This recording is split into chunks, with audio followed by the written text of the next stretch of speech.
ಎಲ್ಲರಿಗೂ ನಮಸ್ಕಾರ. ನಿಮ್ಮ ಶ್ರಾವ್ಸ್ ಕಲ್ಪವೃಕ್ಷ ಚಾನಲ್ಗೆ ಸ್ವಾಗತ. ಇವತ್ತು ತುಂಬಾ ಈಸಿಯಾಗಿ 1 ಕಪ್ ಅವಲಕ್ಕಿಯಿಂದ ಈ ರೀತಿ ಗರಿಗರಿಯಾಗಿರ್ತಕ್ಕಂಥ ಒಂದು ಚಕ್ಲಿ ಅಥವಾ ಸ್ನ್ಯಾಕ್ಸ್ನ ಯಾವ ರೀತಿ ಮಾಡೋದು ಅಂತ ನೋಡೋಣ. ತುಂಬಾ ಸಿಂಪಲ್ಲಾಗಿ ಮಾಡ್ಕೊಳ್ಬೋದು. ಅಕ್ಕಿ ಹಿಟ್ಟಿನ ಜೊತೆಗೆ ಈ ರೀತಿ 1 ಕಪ್ ಆಗುವಷ್ಟು ಅವಲಕ್ಕಿ ಸೇರಿಸಿದರೆ ಕಡಿಮೆ ಪ್ರಮಾಣದಲ್ಲಿ ಎಣ್ಣೆ ಹೀರ್ಕೊಳ್ಳುತ್ತೆ. ಅದರ ಜೊತೆಗೆ ಈ ಒಂದು ಚಕ್ಲಿ ಹೊರಗಡೆಯಿಂದ ತುಂಬಾ ಕ್ರಿಸ್ಪಿಯಾಗಿರುತ್ತೆ, ಒಳಗಡೆಯಿಂದ ಅವಲಕ್ಕಿ ಬಳಸಿರೋದ್ರಿಂದ ಚಕ್ಲಿ ತುಂಬಾ ಹಗುರವಾಗಿರುತ್ತೆ. ಹಾಗಾಗಿ ಅವಲಕ್ಕಿಯಿಂದ ಯಾವ ರೀತಿ ಚಕ್ಲಿ ಮಾಡೋದು ಅಂತ ನೋಡೋಣ.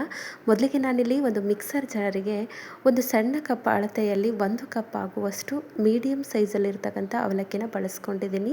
ಆದಷ್ಟು ಮೀಡಿಯಮ್ ಸೈಜ್ ಅವಲಕ್ಕಿನ ಬಳಸ್ಕೊಳ್ಳಿ. ಇವಾಗ ಇದನ್ನು ನೀರು ಹಾಕದೆ ನಾವು ಪೌಡ್ರ್ ಮಾಡ್ಕೊಳ್ಬೇಕು.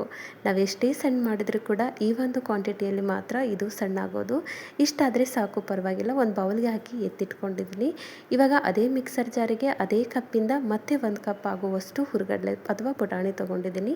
ಇದನ್ನು ಕೂಡ ನೀರು ಹಾಕದೆ ಈ ರೀತಿ ನೈಸಾಗಿ ಎಷ್ಟು ಸಾಧ್ಯನೋ ಅಷ್ಟು ನುಣ್ಣಗೆ ರುಬ್ಕೊಳ್ಳಿ. ಒಂದ್ಸರಿ ಯಾವುದಕ್ಕೂ ಜರಡಿ ಹಿಡ್ಕೊಂಡ್ಬಿಡಿ. ಈ ಒಂದು ಪುಟಾಣಿ ಹಿಟ್ಟು ಅಥವಾ ಹುರ್ಗಡ್ಲೆ ಹಿಟ್ಟನ್ನು ಮಾತ್ರ, ಅವಲಕ್ಕಿ ಹಿಟ್ಟನ್ನು ನಾವು ಜರಡಿ ಹಿಡ್ಕೊಳ್ಳೋದು ಬೇಡ. ಒಂದು ಸೈಡಲ್ಲಿ ಎರಡನ್ನೂ ಎತ್ತಿಟ್ಕೊಂಡಿದ್ದೀನಿ. ಈ ಸೈಡಲ್ಲಿ ಗ್ಯಾಸ್ ಮೇಲೆ ಒಂದು ಪ್ಯಾನ್ ಇಟ್ಕೊಂಡಿದ್ದೀನಿ. ಪ್ಯಾನಿಂದ ಅಳತೆಗೋಸ್ಕರ ಯಾವ ಕಪ್ಪನ್ನ ತೊಗೊಂಡಿದ್ದೆ ಅದೇ ಕಪ್ಪಿಂದ 2 ಕಪ್ ಆಗುವಷ್ಟು ನೀರನ್ನ ಸೇರಿಸ್ಕೊಂಡಿದ್ದೀನಿ. ರುಚಿಗೆ ತಕ್ಕಷ್ಟು ಉಪ್ಪು, ಹಾಗೆ ಒಂದು ಅರ್ಧ ಸ್ಪೂನ್ ಆಗುವಷ್ಟು ಅಚ್ಕಾರದ ಪೌಡ್ರನ್ನ ಸೇರಿಸ್ಕೊಂಡಿದ್ದೀನಿ. ಹಾಗೆ ಒಂದು 1/4 ಸ್ಪೂನು ಅಥವಾ ಒಂದು ಅರ್ಧ ಸ್ಪೂನ್ ಆಗುವಷ್ಟು ಕರಿ ಎಳ್ಳು ಅಥವಾ ಬಿಳಿ ಎಳ್ಳಾದರೂ ಸೇರಿಸ್ಕೊಳ್ಳಿ. 1 ಸ್ಪೂನ್ ಆಗುವಷ್ಟು ಅಜವಾನ ಸೇರಿಸ್ಕೊಂಡಿದ್ದೀನಿ. 2 ಸ್ಪೂನ್ ಆಗುವಷ್ಟು ಎಣ್ಣೆ ಅಥವಾ ತುಪ್ಪನ ಬಳಸ್ಕೊಳ್ಳಿ. ಎಣ್ಣೆ ಆದರೂ ಸೇರಿಸ್ಕೊಳ್ಳಿ ಅಥವಾ ತುಪ್ಪನಾದರೂ ಈ ರೀತಿ ನೀರಿಗೆ ಸೇರಿಸ್ಕೊಂಡು ಒಂದ್ಸರಿ ಕೈಯಾಡಿಸ್ಕೊಳ್ಳಿ.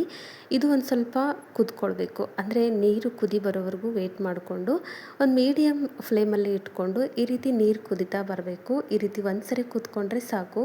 ಗ್ಯಾಸ್ನ ಲೋ ಫ್ಲೇಮಲ್ಲಿ ಇಟ್ಕೊಳ್ಳಿ.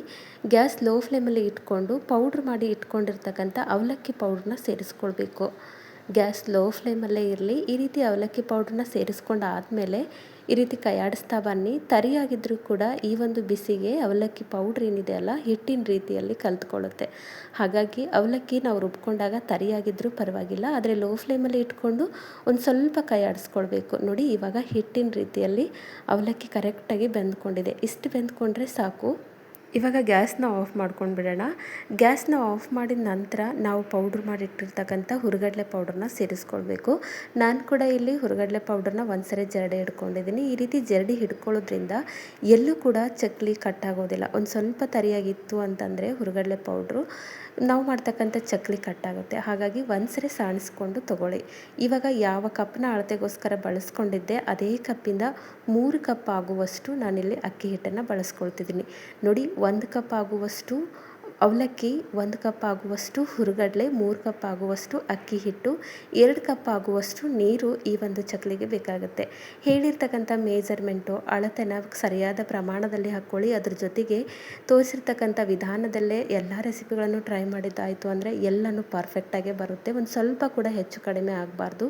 ಹಾಗಾಗಿ ಅಳತೆ ಮಾಡುವಾಗ ನೀವು ಯಾವ ಒಂದು ಬಟ್ಲು ಅಥವಾ ಕಪ್ಪನ್ನ ತೊಗೊಂಡಿರ್ತೀರಿ ಅದನ್ನೇ ಕಂಪ್ಲೀಟಾಗಿ ರೆಸಿಪಿ ಮುಗಿಯೋವರೆಗೂ ನೀವು ಅದೇ ಒಂದು ಪಾತ್ರೆ ಅಥವಾ ಅದೇ ಒಂದು ಕಪ್ಪನ್ನ ಬಳಸ್ಕೊಳ್ಳಿ. ಇವಾಗ ನೋಡಿ, ಗ್ಯಾಸಿಂದ ಕೆಳಗಿಳಿಸಿದ್ದೀನಿ. ಆಲ್ರೆಡಿ ನಾನು ಹೇಳಿದ ಹಾಗೆ ಅವಲಕ್ಕಿ ಮಿಶ್ರಣ ಬೆಂದ್ಕೊಂಡ ನಂತರ ಗ್ಯಾಸ್ನ ಆಫ್ ಮಾಡಿ ಅಕ್ಕಿ ಹಿಟ್ಟು ಹಾಗೆ ಹುರ್ಗಡ್ಲೆ ಹಿಟ್ಟನ್ನು ಸೇರಿಸ್ಕೊಳ್ಬೇಕು.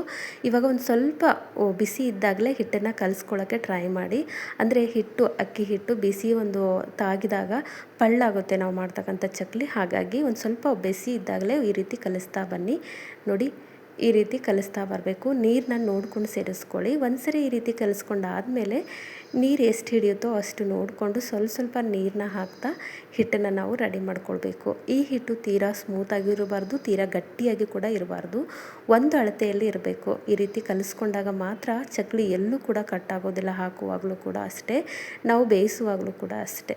ನೋಡಿ, ತುಂಬಾ ಸಿಂಪಲ್ಲಾಗಿ ಹಿಟ್ಟನ್ನು ನಾವು ಸ್ವಲ್ಪ ನೀರನ್ನ ಹಾಕಿ ಕಲಿಸ್ತಾ ಬರಬೇಕು. ಬಿಸಿ ಇದ್ದಾಗಲೇ ಕಲಿಸ್ಕೊಳ್ಳಿ. ಮುಟ್ಟುವಷ್ಟು ಬಿಸಿ ಇರಬೇಕು, ಜಾಸ್ತಿ ಕೂಡ ಅಲ್ಲ. ನೋಡಿ, ಇವಾಗ ಹಿಟ್ಟು ರೆಡಿಯಾಗಿದೆ. ಈ ಒಂದು ಕನ್ಸಿಸ್ಟೆನ್ಸಿಯಲ್ಲಿ ಹಿಟ್ಟಿರಬೇಕು. ತೀರಾ ಗಟ್ಟಿ ಕೂಡ ಮಾಡ್ಕೊಳ್ಬಾರ್ದು, ತೀರಾ ಸ್ಮೂತಾಗಿ ಕೂಡ ಇರಬಾರ್ದು. ನೋಡಿ, ಈ ಒಂದು ಕನ್ಸಿಸ್ಟೆನ್ಸಿಯಲ್ಲಿ ಹಿಟ್ಟನ್ನು ರೆಡಿ ಮಾಡ್ಕೊಳ್ಳಿ. ನಾನಿಲ್ಲಿ ಇದನ್ನು 2 ಪಾರ್ಟಾಗಿ ಮಾಡ್ಕೊಳ್ತಿದ್ದೀನಿ ಹಿಟ್ಟನ್ನು. ಅಂದರೆ ನಾವು ಒಂದು ಚಕ್ಲಿ ಮೇಕರಿಗೆ ಹಾಕಲಿಕ್ಕೆ ಅನುಕೂಲ ಆಗಲಿ ಅನ್ನೋದಕ್ಕೋಸ್ಕರ ಈ ರೀತಿ 2 ಪಾರ್ಟ್ ಮಾಡಿಕೊಂಡು ಯಾವ ಪಾರ್ಟನ್ನು ನೀವು ಬಳಸ್ಕೊಳ್ತೀರಿ ಅದೇ ಪಾರ್ಟ್ನ ಮತ್ತೊಂದು ಸರಿ ನೀವು ಈ ರೀತಿ ನೀಟಾಗಿ ನಾದ್ಕೊಳ್ಳಿ ಅಥವಾ ಕಲಿಸ್ಕೊಳ್ಳಿ. ಈ ರೀತಿ ಕಲಿಸ್ಕೊಂಡು ಸಿಲಿಂಡರ್ ಶೇಪಲ್ಲಿ ಮಾಡಿ ಇಟ್ಕೊಳ್ಳಿ. ಒಂದು 2ನ್ನ ನಾನಿಲ್ಲಿ ಮಾಡಿಟ್ಕೊಂಡಿದ್ದೀನಿ. ಈ ಸೈಡಲ್ಲಿ ಚಕ್ಲಿ ಮೇಕರಿಗೆ ಒಂದು ಸ್ವಲ್ಪ ಎಣ್ಣೆ ಅಥವಾ ತುಪ್ಪನ ಅಪ್ಲೈ ಮಾಡಿ. ಈ ರೀತಿ ಮಾಡೋದ್ರಿಂದ ಹಿಟ್ಟು ಚಕ್ಲಿ ಮೇಕರಿಗೆ ಜಾಸ್ತಿ ಪ್ರಮಾಣದಲ್ಲಿ ಅಂಟ್ಕೊಳ್ಳೋದಿಲ್ಲ. ಹಾಗಾಗಿ ಒಂದು ಸ್ವಲ್ಪ ಎಣ್ಣೆ ಅಥವಾ ತುಪ್ಪನ ಅಪ್ಲೈ ಮಾಡ್ಕೊಳ್ಳಿ. ಇವಾಗ ಅಪ್ಲೈ ಮಾಡ್ಕೊಂಡಿದ್ದಾಗಿದೆ. ಮಾಡಿಟ್ಟಿರ್ತಕ್ಕಂಥ ಹಿಟ್ಟನ್ನು ಮತ್ತೊಂದು ಸರಿ ನಾನು ನಾದ್ಕೊಳ್ತಿದ್ದೀನಿ.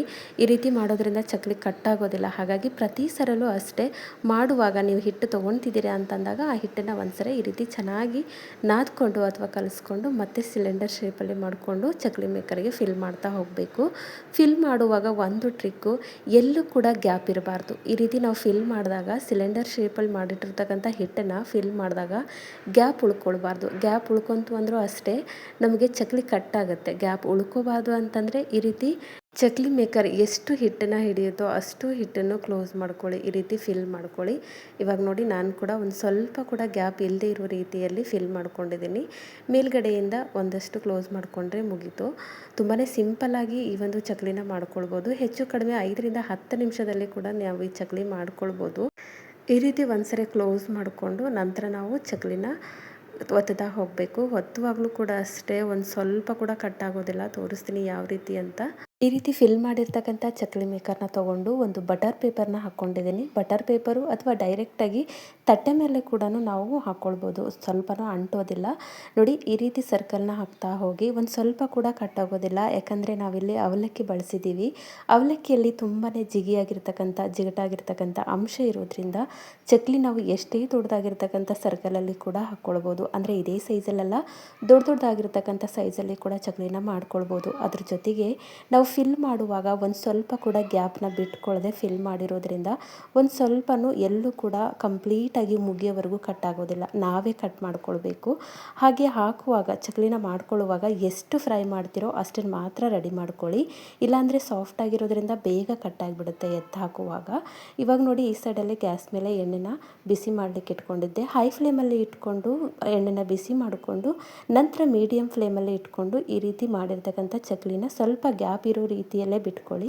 ಹಾಕಿ ನಂತರ ನಾವು ಬೇಗ ತಿರುಚಿ ಹಾಕಬಾರ್ದು.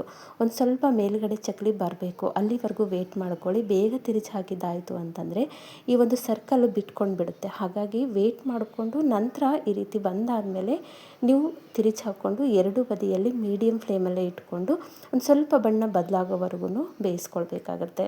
ಇವಾಗ ನೋಡಿ ಬಣ್ಣ ಬದಲಾಗಿದೆ. ಇಷ್ಟಾದರೆ ಸಾಕು. ಬಬಲ್ಸ್ ಕೂಡ ಕಡಿಮೆ ಆಗಿದೆ. 2 ಬದಿಯಲ್ಲಿ ಮೀಡಿಯಮ್ ಫ್ಲೇಮಲ್ಲಿ ಇಟ್ಕೊಂಡು ಈ ರೀತಿ ಬೇಯಿಸ್ಕೊಂಡಾಗ ಗರಿಗರಿಯಾಗಿರ್ತಕ್ಕಂಥ ಕ್ರಿಸ್ಪಿ ಆಗಿರ್ತಕ್ಕಂಥ ಒಂದು ಚಕ್ಲಿ ರೆಡಿಯಾಗಿದೆ. ಇದನ್ನು ಅವಲಕ್ಕಿ ಮಾಡೋದ್ರಿಂದ ತುಂಬಾ ಸ್ಪೆಷಲ್ಲು. ಯಾಕಂದರೆ ಅಕ್ಕಿ ಚಕ್ಲಿ ಒಂದು ಸ್ವಲ್ಪ ಗಟ್ಟಿ ಅನ್ನಿಸ್ಬೋದು. ಬಟ್ ಈ ಚಕ್ಲಿ ಹೊರಗಡೆಯಿಂದ ಗಟ್ಟಿ, ಒಳಗಡೆಯಿಂದ ತುಂಬಾ ಹಗುರವಾಗಿರುತ್ತೆ. ನೋಡಿ ನಾನು ಇಲ್ಲಿ ಇನ್ನೊಂದು ಬ್ಯಾಚ್ ಕೂಡ ಮಾಡಿಟ್ಕೊಂಡು ತೋರಿಸ್ತಿದ್ದೀನಿ. ತುಂಬಾ ಸಿಂಪಲ್ಲಾಗಿ ನೀವು ಎಷ್ಟೇ ದೊಡ್ಡದು ಚಕ್ಲಿ ಮಾಡಿದರೂ ಕೂಡ ಬಿಡುವಾಗ ಒಂದು ಸ್ವಲ್ಪನೂ ಕಟ್ಟಾಗೋದಿಲ್ಲ. ಇದನ್ನು ಕೂಡ ಅಷ್ಟೇ ಹಾಕಿದ ನಂತರ ಒಂದು ಸ್ವಲ್ಪ ಹೊತ್ತು ಬಿಟ್ಕೊಂಡು ತಿರುಚಿ ಹಾಕ್ಕೊಳ್ಳಿ. ಪ್ರತಿ ಬ್ಯಾಚನ್ನು ಇದೇ ರೀತಿಯಲ್ಲಿ ಮೀಡಿಯಮ್ ಫ್ಲೇಮಲ್ಲೇ ಇಟ್ಕೊಂಡು ಬೇಯಿಸ್ಕೊಳ್ಳಿ. ಬೇಕು ಅಂದರೆ ನೀವು ಖಾರದ ಪೌಡರ್ನ ಜಾಸ್ತಿ ಕೂಡ ಹಾಕ್ಕೊಂಡು ಕೆಂಪಾಗೋವರೆಗೂ ಕೂಡ ಚಕ್ಲಿ ಕಲರ್ ಬರೋವರೆಗೂ ಮಾಡ್ಕೊಳ್ಬೋದು. ನಾನಿಲ್ಲಿ ಖಾರನ ಕಡಿಮೆ ಬಳಸ್ಕೊಂಡಿದ್ದೀನಿ. ಇವಾಗ ನೋಡಿ ಗರಿಗರಿಯಾಗಿರ್ತಕ್ಕಂಥ ಕ್ರಿಸ್ಪಿ ಆಗಿರ್ತಕ್ಕಂಥ ಒಂದು ಅವಲಕ್ಕಿ ಚಕ್ಲಿ ರೆಡಿಯಾಗಿದೆ. ಹಲವಾರು ರೀತಿಯಲ್ಲಿ ನಾವು ಚಕ್ಲಿನ ಮಾಡೇ ಇರ್ತೀವಿ. ಒಂದ್ಸರಿ ಈ ರೀತಿ ಅವಲಕ್ಕಿನ ಬಳಸ್ಕೊಂಡು ಒಂದ್ಸರಿ ಟ್ರೈ ಮಾಡಿ. ತುಂಬಾ ಪರ್ಫೆಕ್ಟಾಗಿ ಬರುತ್ತೆ. ಎಲ್ಲೂ ಕೂಡ ಕಟ್ಟಾಗುತ್ತೆ ಅನ್ನೋ ಒಂದು ಫಜೀತಿ ಕೂಡ ಇರೋದಿಲ್ಲ. ಈ ಹಿಂದೆ ಕೂಡ ನನ್ನ ಚಾನಲ್ನಲ್ಲಿ ಹಲವಾರು ರೀತಿಯ ಸ್ನ್ಯಾಕ್ ರೆಸಿಪಿಗಳನ್ನು ಅಪ್ಲೋಡ್ ಮಾಡಿದ್ದೀನಿ. ಇಂಟ್ರೆಸ್ಟ್ ಇತ್ತು ಅಂದರೆ ಒಂದ್ಸರಿ ಚೆಕ್ ಮಾಡ್ಕೊಳ್ಳಿ. ಐ ಹೋಪ್ ಇವತ್ತಿನ ರೆಸಿಪಿ ನಿಮಗೆ ಭಾಳ ಇಷ್ಟ ಆಗದ ಅಂದ್ಕೊಳ್ತೀನಿ. ಇಷ್ಟ ಆಗಿದ್ದರೆ ದಯವಿಟ್ಟು ನನ್ನ ಚಾನಲ್ನ ಸಬ್ಸ್ಕ್ರೈಬ್ ಮಾಡ್ಕೊಳ್ಳಿ. ಹಾಗೆ ಈ ಒಂದು ರೆಸಿಪಿನ ನಿಮ್ಮ ಫ್ರೆಂಡ್ಸ್ ಆ್ಯಂಡ್ ಫ್ಯಾಮಿಲಿಗೆ ಶೇರ್ ಮಾಡಿ. ನಾಳೆ ಮತ್ತೊಂದು ಹೊಸ ರೆಸಿಪಿಯೊಂದಿಗೆ ಸಿಗೋಣ. ಧನ್ಯವಾದ.